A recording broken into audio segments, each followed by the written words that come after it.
Salut YouTube, bande de losers, j'espère que vous allez bien. En tout cas pour ma part ça va vraiment super les amis. Donc aujourd'hui on se retrouve pour une toute nouvelle vidéo. Une vidéo où on va parler un peu de la polémique qui se passe en ce moment concernant le restaurant d'Ibra TV. Donc dans cette vidéo vous allez voir un avis constructif, un avis qui va être vraiment fondé sur des faits, voilà, qui peut avoir sur la région parisienne. Donc voilà. Donc pour expliquer les faits, on voit le jeune homme juste à la vidéo qui est resté caché dans le sous-sol du restaurant Black and White de Ibra TV. Voilà, donc il y a eu une très grosse polémique.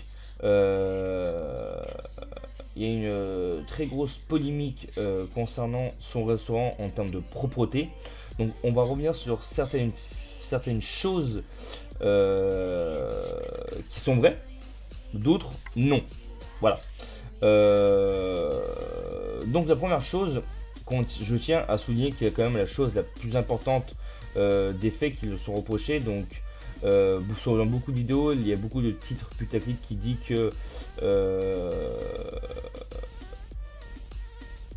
que son restaurant, il n'y a aucune hygiène, rien de rien en fait. Concernant l'hygiène, etc., que c'est vraiment déplorable, etc.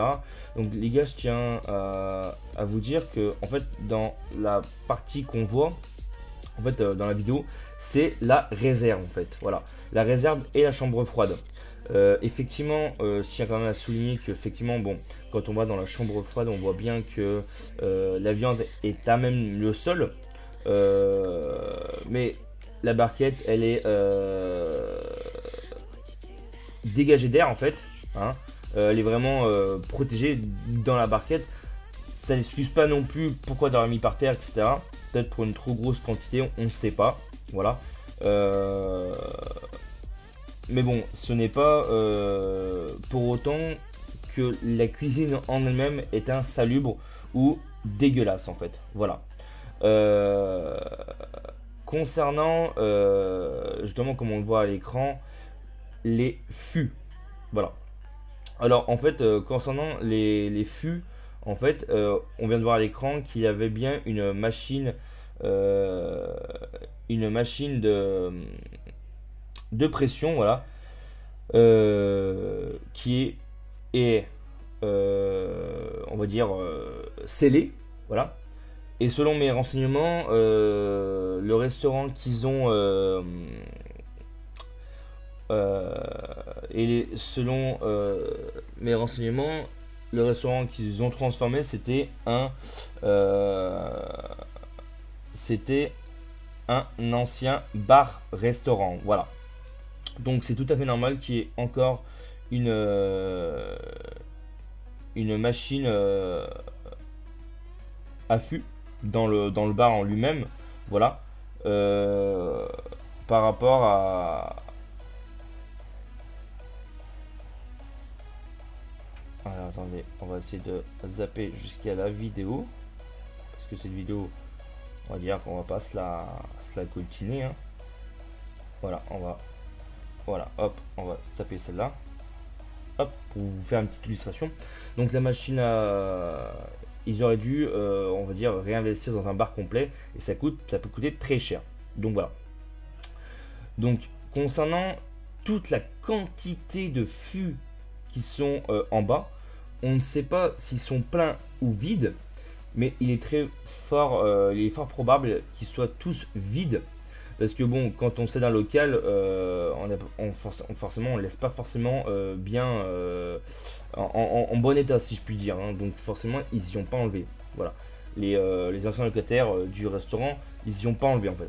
Donc peut-être que Ibra ne voulait pas enlever, ou réellement ils vendent vraiment de l'alcool. On ne sait pas. Ça on ne saura jamais, parce que bon, c'est tout ce que on peut voir sur internet, c'est que des suppositions. On suppose que, voilà, il faut ne pas supposer en fait. Si on n'a pas de preuves, ne supposez pas les gens, hein. Voilà. Moi, après voilà, il y a des choses que je suis d'accord avec vous, d'autres non. Je suis d'accord avec vous sur le mensonge concernant la viande et les frites. que les frites sont maison et que la viande est maison, c'est des produits frais, alors que c'est tout voilà, d'emballé. En plus, les frites, a priori, viennent d'une filiale de McDo. Bon, ça veut pas dire que c'est dégueulasse, hein. Loin de là, les frites de McDo sont quand même plutôt correctes, hein. Des frites restent des frites, voilà. Et des frites maison, ayant déjà mangé dans un restaurant où j'ai pu manger des frites maison, un burger maison et des frites maison, le menu est au minimum à 20 €. Voilà, pour quelque chose de fait maison. Donc là on est sur une base de 10 €. C'est impossible que ce soit rentable pour eux, que ce soit tout fait maison. Il faut de la manœuvre, voilà. Il faut couper les patates, il faut les éplucher, il faut les faire cuire. Enfin bon, c'est un temps ouf. Surtout qu'avec le nombre de clients qu'ils doivent avoir, ça doit être oufissime, quoi. Donc voilà. Actuellement, le jeune homme, il est dans le sous-sol, en fait, dans leur réserve et non dans les cuisines. Je peux vous montrer des restaurants. J'ai déjà été dans le sud. Un ami et moi, quand j'étais plus jeune, possédait un restaurant. En fait, il a ouvert un restaurant durant une saison. En fait, il a géré un restaurant pendant une saison. Je peux vous dire que la réserve était très sale. Voilà, c'est la réserve en fait.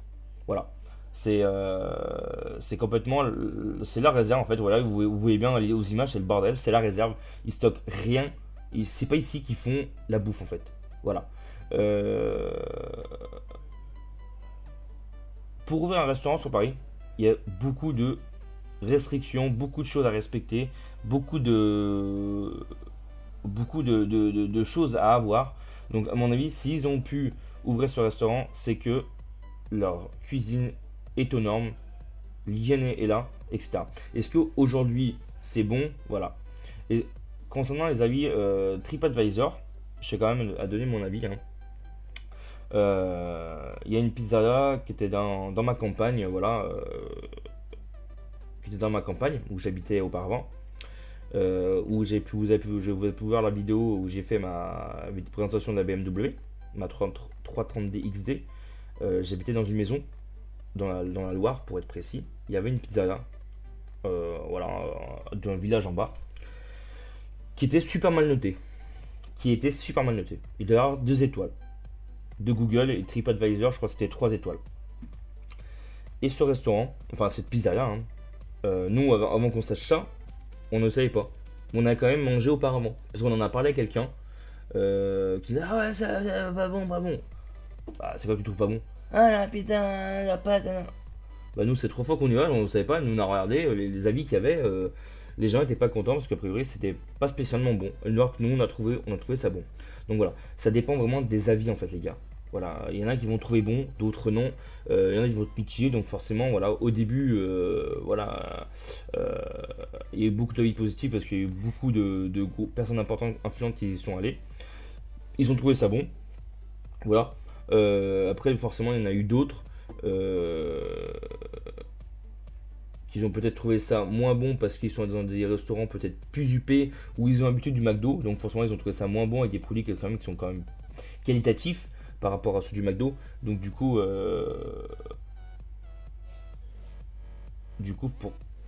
c'est peut-être pour ça aussi qu'il y a peut-être plus d'avis négatifs aujourd'hui qu'au début. Voilà. Donc moi je pense qu'il faut pas dire que son restaurant c'est de la merde. Voilà. Comme il a dit lui, il y a peut-être un peu de jalousie qu'un youtubeur ait ouvert son propre vrai business, parce que être youtubeur ce n'est pas tous les youtubeurs ouvrent une société en fait, car ils sont, on va dire, obligés pour payer moins d'impôts, parce que si en tant que youtubeur comme les Squeezie, The Kiri, GameXRed qui gagnent pas loin de 10 000 € par mois, ils continuent à recevoir 10 000 €, cette somme là en fait, cette somme là par mois en fait, donc à l'année ça allait faire énormément d'argent. On part sur une base de 100 000 €, ils avaient payé 100 000 € d'impôts. Donc c'est énorme. C'est énorme. Donc faut compter ouais, beaucoup d'argent. Et donc du coup pour éviter ça, et ben ils ouvrent en fait, en gros, ils font en sorte que ils ouvrent une société. Ils déclarent les revenus de YouTube dans cette société pour qu'ils aient moins d'impôts, d'être auto-entrepreneur en fait, tout simplement. Voilà. Donc du coup, c'est un peu aussi pour ça que Ibra, il a ouvert ça, en fait, il a été intelligent, il a ouvert son propre restaurant. Moi, je lui dis quand même chapeau, hein. Il y a eu quand même de très bons retours. J'ai eu beaucoup de youtubeurs qui ont vu les vidéos. Quand même, moi, on peut le respecter. Il a pas que fait, il a pas que ouvert une société écran pour payer moins d'impôts. Il a quand même ouvert un truc réel. Voilà. Là, les images qu'on voit, c'est clairement une réserve. C'est pas la cuisine. La cuisine aurait été comme ça, j'aurais été d'accord avec vous, les gars, sans problème. Effectivement, vous avez raison, c'est dégueulasse, ça ne devrait pas être ouvert. Mais de dire que c'est cauchemar en cuisine, etc. Là, on n'est pas du tout dans la cuisine, les gars. On est dans la réserve. Voilà. C'est sûr que ça pourrait peut-être être un peu plus propre, un peu plus rangé, mais rien ne l'oblige car l'hygiène ne passe pas dans la réserve en fait. C'est pas voilà, la réserve peut être n'importe où. Donc du coup, voilà. À mon avis, il doit avoir un autre frigo peut-être en haut, car théoriquement, il doit vérifier l'état du frigo s'il est fonctionnel, etc. Et le frigo, il n'a pas l'air d'être dégradé ou autre chose quoi. Donc voilà. Je voulais quand même faire cette vidéo pour que certaines personnes aient un avis objectif sur le problème, parce que ça fait polémique en ce moment depuis une semaine, 10 jours. Je fais la vidéo un peu en retard effectivement, mais je voulais quand même vous donner mon point de vue sur ça, parce que je trouvais certaines vidéos complètement connes et des accusations qui sont complètement fausses. Voilà. Bon les gars, on va pas parler pendant 25 ans. Si vous avez aimé cette vidéo, mettez un petit like. Si vous êtes d'accord avec moi, vous mettez un petit like. N'hésitez pas à me dire si vous êtes d'accord ou pas avec moi dans l'espace commentaire. Tout avis est bon à prendre, hein. Voilà, je suis pas quelqu'un de coincé du cul, hein. Je vous répondrai avec gentillesse, que vous soyez d'accord ou pas avec moi, hein. Voilà, on est là pour communiquer, on est là pour partager. Moi, je vous partage mon point de vue. Voilà, c'est sûr qu'il y a des choses, il a un peu menti concernant l'origine des pommes de terre, etc., de la viande. Mais c'est pas pour autant qu'on doit dire que sa cuisine ou sa bouffe, c'est de la merde. Voilà. C'était Loser, je vous remercie de m'avoir écouté. Merci du soutien. On se retrouve très prochainement pour de nouvelles vidéos. Allez, ciao, bye bye.